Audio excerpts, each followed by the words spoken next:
I'm riding down Route 66, somewhere in the middle of Oklahoma, on my motorcycle, in the rain, in the middle of the night. I just learned to ride a week ago, right after graduating college. I pull over at a roadside restaurant with the other bikers, stand outside under the eave of the restaurant, looking out at the stars shimmering through the pouring rain. And I think, how did I get here? I think back to me at 5 years old. My dad is screaming at me, asking, "Why don't you know that?"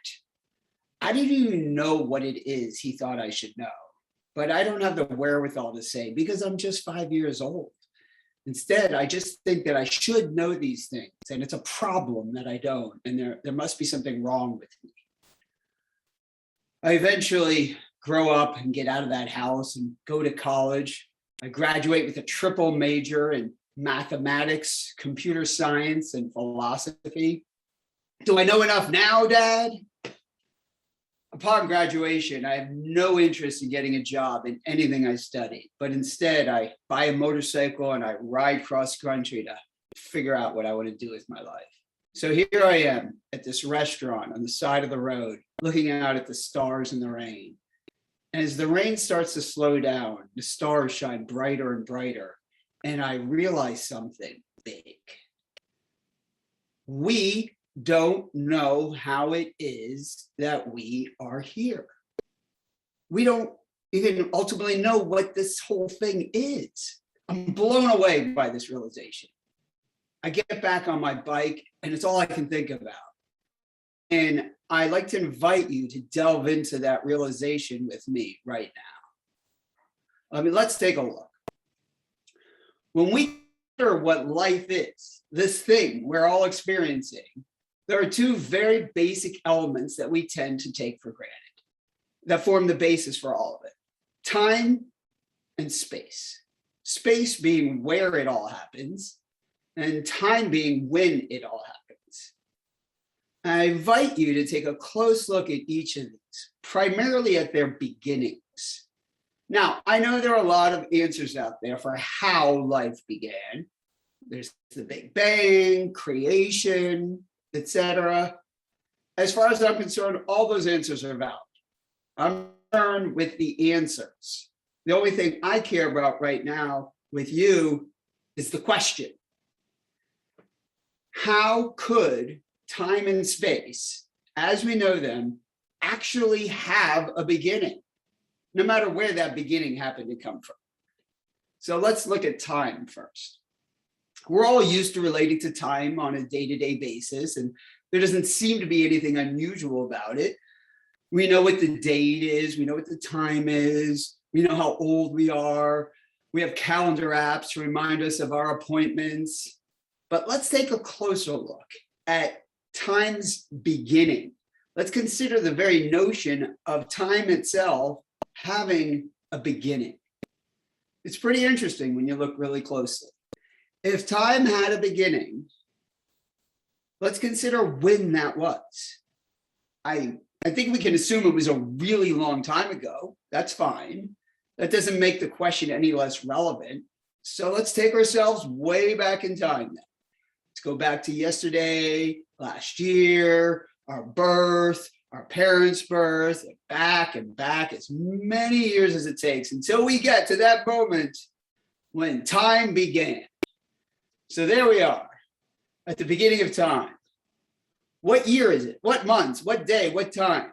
Well, just for argument's sake, let's say it was November 13th, 2:13 a.m. and 14 seconds in the year -2,000,001. That was the moment time began. Now, if it was a moment like that time began, you've got to ask yourself, what happened the moment before that? Did time just suddenly start?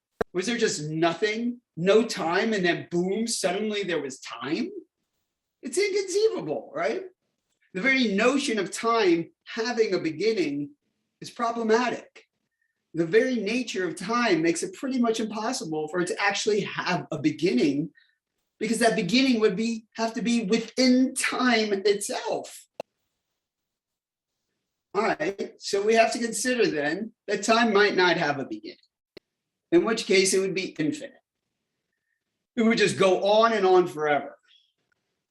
Well, that too is inconceivable and pretty miraculous to even consider. So whether time as we know it has a beginning or it doesn't have a beginning, either way, it's impossible to conceive. So that's time. Let's look at space now. Like time, we're all used to relating to space on a day-to-day basis, and there doesn't seem to be anything unusual about it. We know how big our home is. We know how far it is to get places. We know we live on a planet, and we know it's pretty far away, and the sun is even further. We know how big the things in our space are. We know where they begin and end.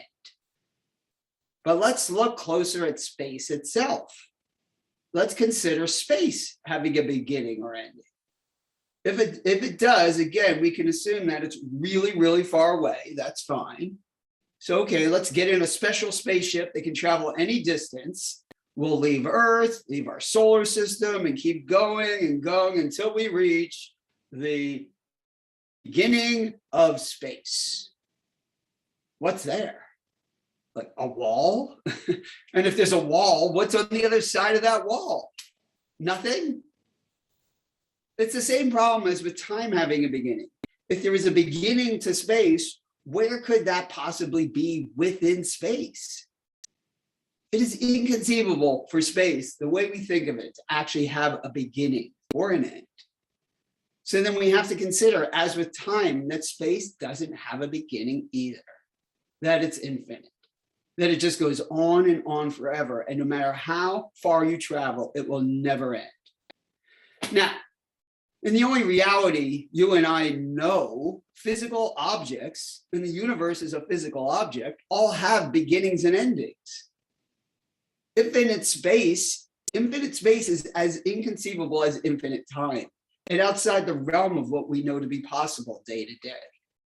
So whether we consider space as we know it having a beginning or not, either way, it's impossible to conceive. So there you have it.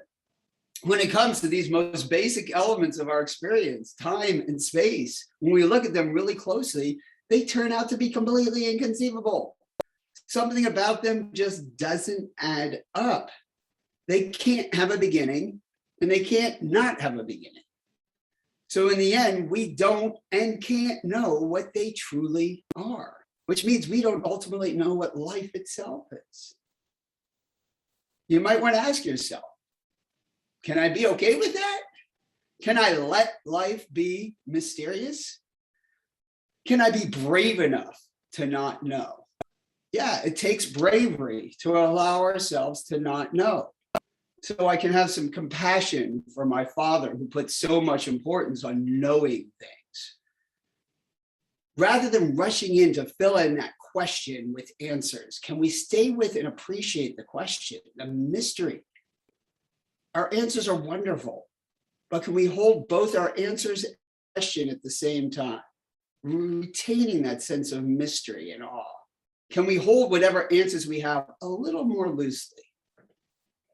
I'd like to talk for a moment to the 5-year-old I was. Hey, guess what?